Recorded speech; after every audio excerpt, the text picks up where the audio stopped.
अस्सलामुअलैकुम, कैसे हैं आप सब नाजरीन। आज की वीडियो में ऐसी बात सुनने को मिलेगी जो सीधी दिल पर लगेगी। आज मुफ्ती तारिक मसूद साहब की शॉर्ट क्लिप पर रिएक्शन देने वाली हूँ। वीडियो को आखिर तक लाजमी देखिएगा, जिसमें वो बताएंगे कि नबी सल्लल्लाहु अलैहि वसल्लम का एक ऐसा फरमान जो हमारी आंखें खोलने के लिए काफ़ी होगा। अगर आप समझना चाहते हैं कि हम कितने खुशनसीब हैं तो ये वीडियो ज़रूर आखिर तक देखिएगा। पहले आप ये मुख्तसर सा क्लिप देख लें, फिर मैं आपसे एक छोटा सा सवाल पूछूंगी।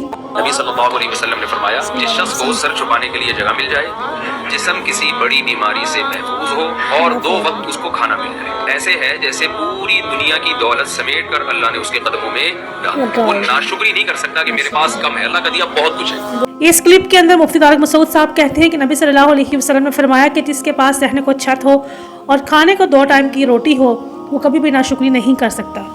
नाज़रीन, सोचने की बात तो ये है कि हम रोज़ खाते हैं, किसी छत के नीचे सोते हैं, लेकिन फिर भी शिकवे ख़त्म नहीं होते हमारे। हम ये क्यों भूल जाते हैं कि यही चीज़ें जिन्हें हम मामूली समझते हैं किसी की ज़िंदगी में सबसे बड़ी ख्वाहिश होती हैं। ज़रा गौर कीजिएगा मेरी इस बात पर। आप लोगों के साथ एक इमोशनल एग्जाम्पल शेयर करती चलूँ। ज़रा तसव्वुर करें, एक माँ है जो बच्चों को सुला देती है ताकि वो भूख ना महसूस करें। उसके पास ना रोटी है, ना छत है, ना और कुछ। और इधर हमारा क्या हाल है कि फ्रिज भरा हुआ होता है फिर भी दिल भरा नहीं होता।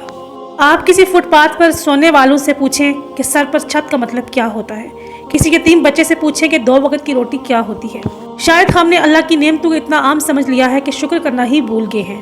तो नाज़रीन, आज की वीडियो में यही पैगाम है कि शुक्रगुजार बनो, नाशुक्री मत करो। अगर आज आपके पास खाने को कुछ है और छत है तो यकीन करें आप दुनिया के खुशनसीब तरीन लोगों में से हैं। अगर आपको ये बात बहुत अच्छी लगी हो, दिल को लगी हो, तो कमेंट बॉक्स में एक लफ्ज़ लिख दीजिएगा अल्हम्दुलिल्लाह, और वीडियो को दूसरों तक ज़रूर पहुंचाएं ताकि उन्हें भी एहसास हो कि वो कितने खुशनसीब हैं। आज की वीडियो सिर्फ यहीं तक, कल मिलते हैं एक नई वीडियो में एक नए रिएक्शन के साथ। अपना बहुत सा ख्याल रखिएगा। अल्लाह निगहबान।